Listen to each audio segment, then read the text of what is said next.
mamela heloka avokoa ve ireo milaza ho kristianina tsia ny antony betsaka ireo tsy mahalala fa fepetra takiana voalohany raha nantona an'andriamanitra ny mamela ny heloko ny hafa hoy jesosy nampianatra ny vavaka hoe mamela ny helokay tahaka ny amelanay izay nanao meloka taminay.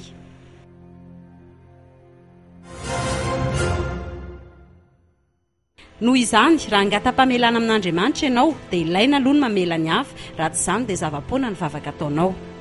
Araka ny voasoratra hoe fa raha tsy mamela ny fahadisoan'ny olona ianareo dia tsy hamela ny fahadisoanareo koa ny rainareo any an-danitra.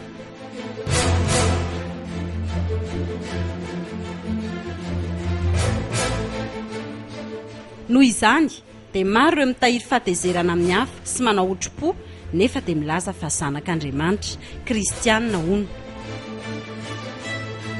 Inona moa ny atao hoe mamela heloka?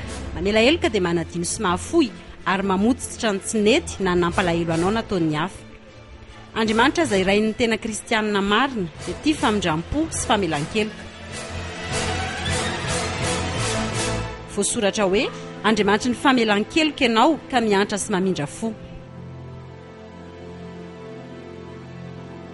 Izany no midika fa takian'Andriamanitra amela heloka izay rehetra mino azy sy Jesosy zanany.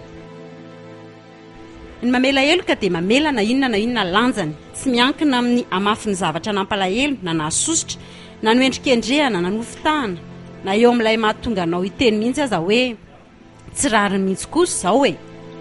Modelin'izany Jesosy izay nitondra ny mafy indrindra sy ny tsirariny na dia nanana marina sy tsy manatsiny azy.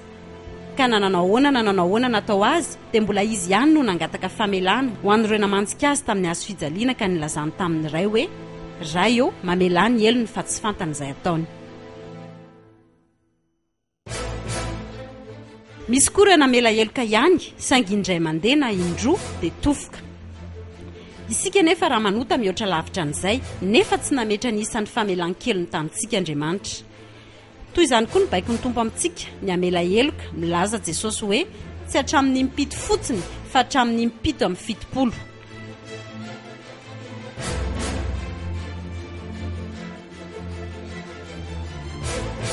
Izany no midika fa tsy azo dina fanina ny famelan-keloka raha kristianina ny olona iray.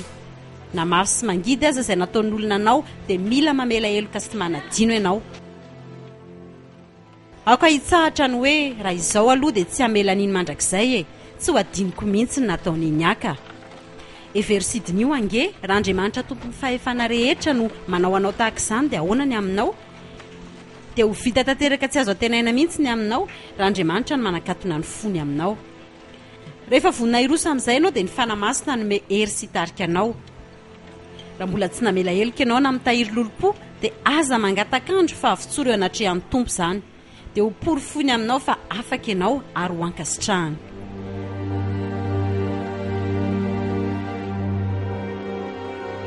Koa amin'izany esory aminareo ny folentika rehetra sy ny fahavinirana sy ny fahatezerana mba amin'ny tabataba sy ny fitenenan-dratsy ary ny lolo-po rehetra ary aoka samy alemy fanahy amin'ny namany avy ianareo ka ifampianatra sy ifamela heloka tahaka ny namelan'Andriamanitra ny helokareo amin'ny Kristy.